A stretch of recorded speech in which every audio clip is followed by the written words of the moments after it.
Oi, crianças, tudo bem? Hoje nós vamos ler o nosso 10º capítulo do nosso livro O Sobrinho do Mago. Vocês lembram do que aconteceu no nosso último capítulo? O nosso último capítulo teve uma espécie de assembleia. Vocês se lembram da figura? Vou mostrar aqui para vocês. Aslan reuniu todos os animais que ele tinha criado e que borbulhavam do chão, parecendo água que borbulha na chaleira, né? Vocês lembram disso? Ele escolheu alguns pares de animais.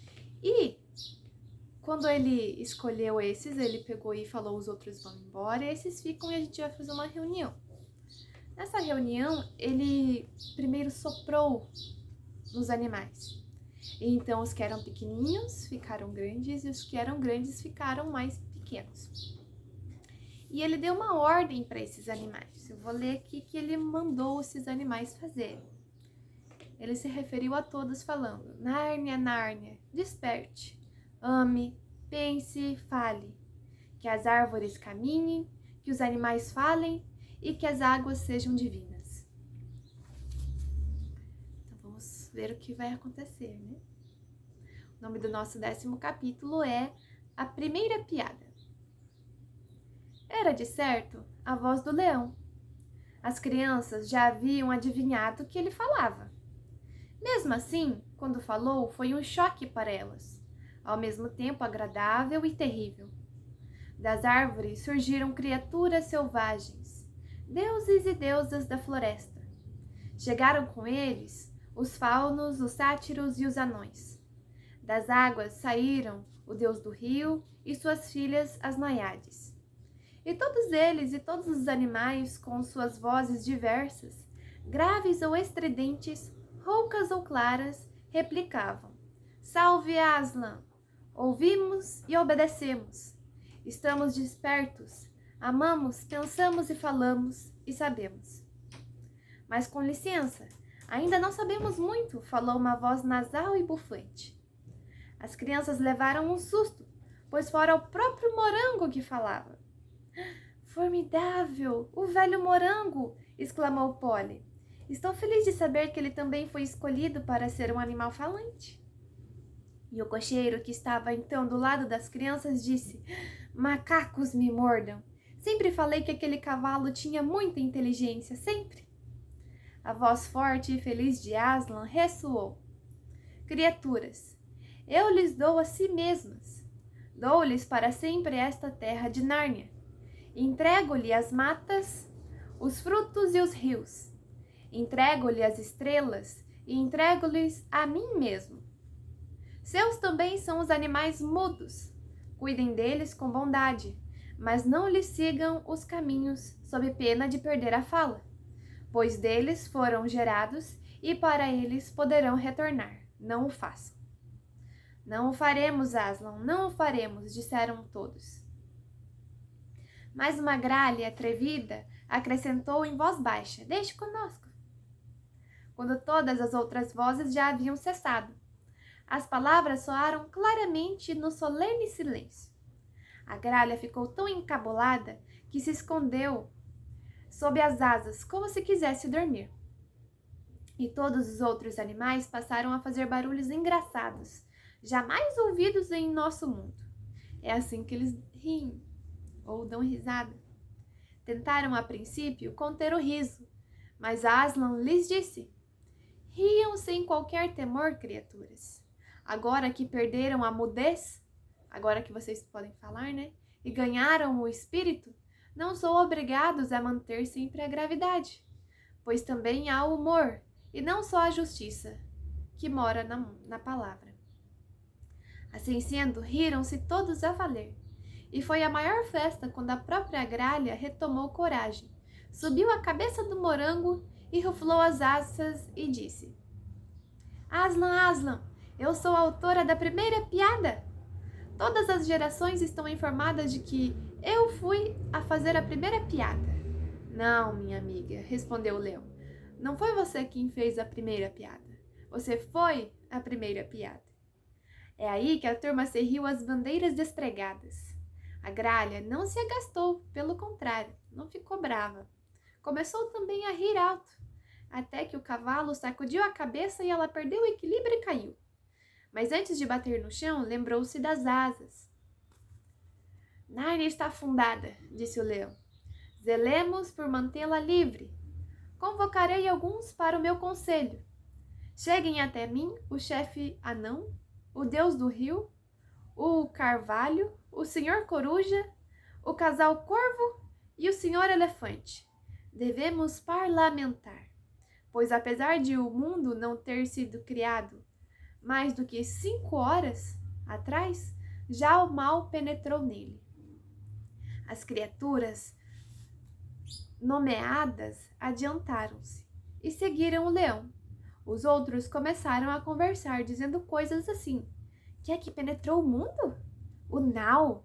Mas o que é o Nau? Não, ele disse Val. Mas o que é Val, então?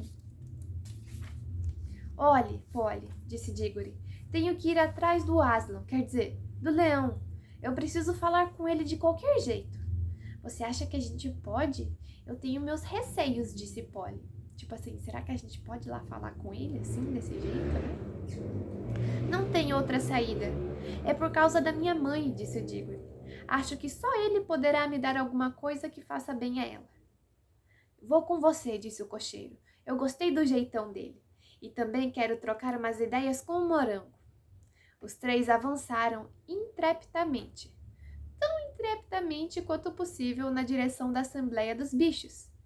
Encontravam-se estes tão ocupados em falar uns com os outros e fazer amigos, que só perceberam os 3 humanos quando estes se achavam bem perto. Também não ouviram tio André, que, tremendo à distância, gritava sem muita vontade de fazer barulho. Volte, Diggory! Obedeça-me, volte! Ele sussurrava no lugar de gritar, né? Quando por fim os 3 chegaram ao círculo dos bichos, estes calaram a boca e olharam para eles. Então falou o Sr. Castor. Bem, em nome de Aslan, quem são vocês? Por favor, mal Diggory disse isso sem fôlego e um coelho o interrompeu. Não somos, só pode ser uma espécie de alface graúda. Tipo grande, né? Não somos alface. Não somos não, protestou Polly, com toda a pressa necessária. Não somos de ser comidos. Tá aí, falou a toupeira. Eles falam. Quem já ouviu dizer que um alface falasse? Quem sabe não são a segunda piada, sugeriu a gralha. Uma pantera que lavava a cara, deteve-se para comentar. Se isso é uma piada, gostei mais da primeira. Não acho graça nenhuma nessa aí. Então Diggory continuou. Não, por favor. Não tenho tempo a perder, preciso falar com o leão. Enquanto isso, o cocheiro tentava encontrar Morango, até que por fim deu com ele. Morango, companheiro velho de guerra, não se lembra de mim? Ou vai dizer que não me conhece? O que é esta coisa conversando com você, cavalo? Perguntaram. Bom, respondeu Morango, com uma maior lentidão. Não sei precisamente. Acho que nenhum de nós sabe muito a respeito de qualquer coisa assim. Tenho uma vaga ideia de já ter visto antes uma coisa assim. Tenho a impressão de já ter vivido em outro lugar, ou ter sido uma outra coisa antes que Aslan nos despertasse, há poucos minutos. Está tudo muito confuso na minha cabeça, parece um sonho. Mas no sonho aparecem coisas como essas 3 aqui. Hein? Exclamou o cocheiro. Não me reconhece mais? Logo eu que lhe dava, quando podia, uma comidinha especial? Eu que esfregava você? Eu que cobria você com um cobertor velho no tempo frio? Não esperava isso de você, Morango, francamente. Estou começando a me lembrar, falou Morango pensativamente. É? Deixe-me pensar um pouco mais. Isso mesmo, você costumava amarrar nas minhas costas uma coisa escura, horrível. Costumava bater em mim para que eu corresse. Eu corria, mas aquela coisa escura nunca saía de cima de mim. Morango, falou o cocheiro, cá pra nós. A gente tinha de ganhar a vida, é ou não é? A minha e a sua. Sem trabalhar, sem chicote, como é que podia haver estábulo, feno, ração? Não vai negar que de vez em quando pegava pegava a sua raçãozinha, né? Ração, disse o cavalo, levantando as orelhas. Sim, tenho uma ligeira ideia a respeito. Ah, estou me lembrando. Você ficava sempre sentado atrás de mim e eu ia correndo na frente, puxando você e a coisa escura. Era eu que fazia o trabalho todo. No verão, Morango, no verão. Trabalho duro para você e eu ali na frescada. Mas companheiro, e quando chegava o inverno? No inverno era você quem ficava quentinho. E eu lá atrás gelado como um sorvete, com o nariz no vento e com as mãos duras, que quase nem dava para segurar as rédeas. Era ou não era? Ah, é uma história dura e cruel, disse Morango. Não havia relva no caminho, tudo pedra. Eles moravam na cidade, né? O cavalo gostava do campo. Pura verdade, companheiro, disse o cocheiro. Que mundo duro aquele. Sempre falei que aqueles pedregulhos eram de matar o meu cavalo. Ah, Londres é dura. Eu também não gostava nem um pouco. Você era um cavalo do campo e eu também um homem do campo. Eu cantava no coro da igreja. Mas como é que eu ia ganhar a vida lá na roça? Por favor, pediu Diggory. Será que não podemos ir em frente? O leão está cada vez mais longe e eu tenho que falar com ele de qualquer jeito. Olha aqui, Morango, disse o cocheiro. Este jovem tem uma coisa para conversar com o leão. O tal de Aslan. Será que você não podia levar ele nas costas? Ele monta com jeito, é claro. Eu e a menina seguimos vocês. Montar? Perguntou o Morango. Estou me lembrando, nas costas. Já levei algumas vezes um pequenino de 2 pernas há muito, muito tempo. Ele costumava me dar uns quadradinhos brancos. Ah, eram gostosíssimos, mais doces do que a grama. É açúcar, falou o cocheiro. Por favor, Morango, implorou Diggory, leve-me para falar com Aslan. Está bem, respondeu o cavalo. Uma vez ou outra eu não me importo. Pode montar. Ah, bom, Morango, disse o cocheiro. Espere aí, rapaz. Eu dou uma ajuda.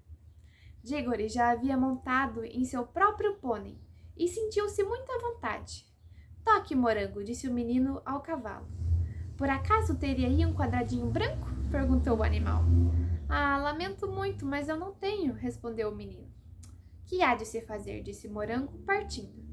Nesse momento, um enorme bulldog que andara farejando ruidosamente disse: Olhem, aquilo ali não é outra dessas criaturas esquisitas? Lá na beira do rio, debaixo da árvore?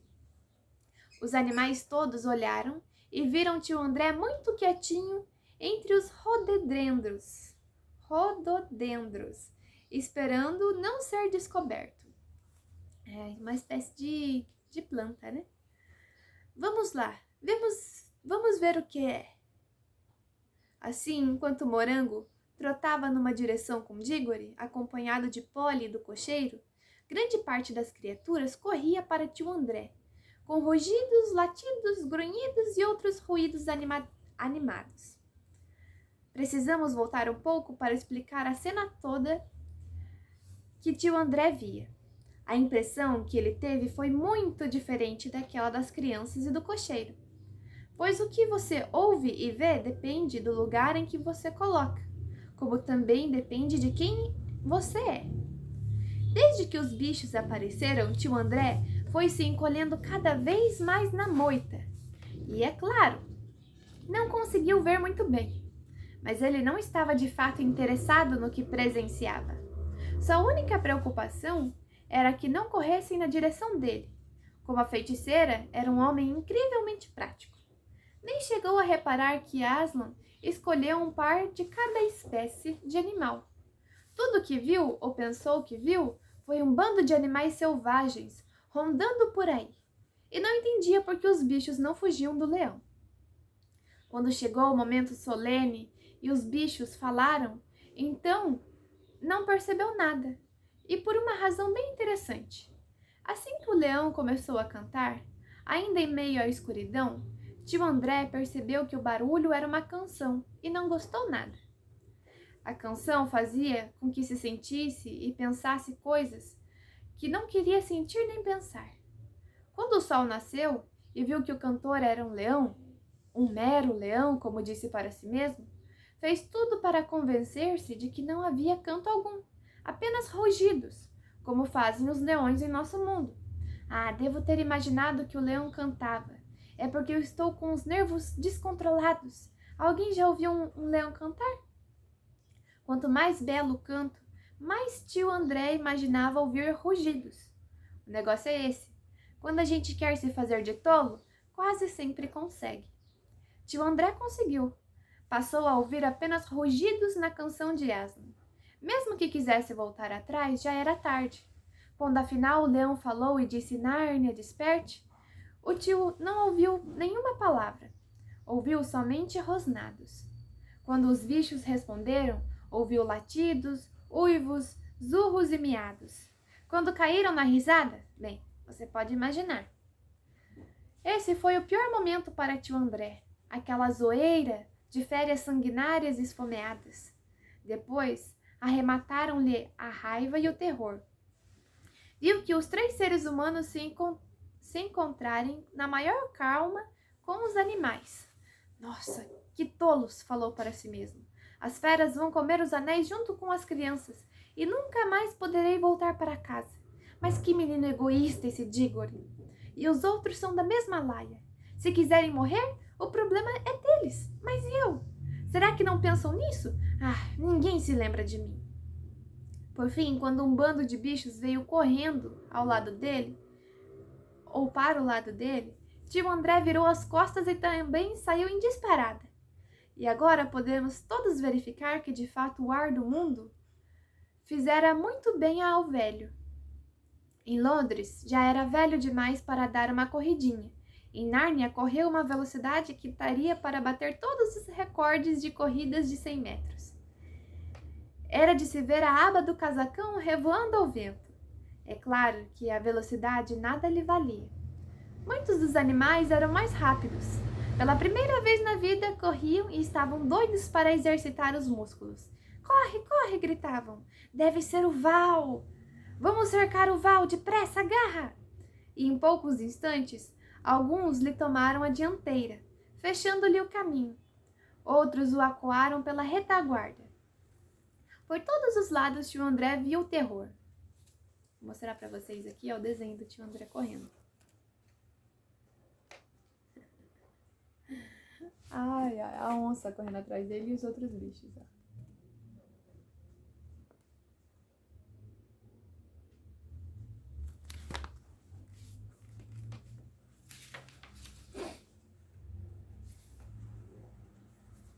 Em poucos instantes, ele tomaram a dianteira e por todos os lados tio André viu o terror. Chifres enormes de alces e o carão imenso de um elefante sobrepunham-se à frente, ou estava de frente para ele, né? Ursos muito sérios rugiam atrás. Leopardos de olhar frio e panteras de feições sarcásticas, como imaginou, miravam-no, agitando as caudas.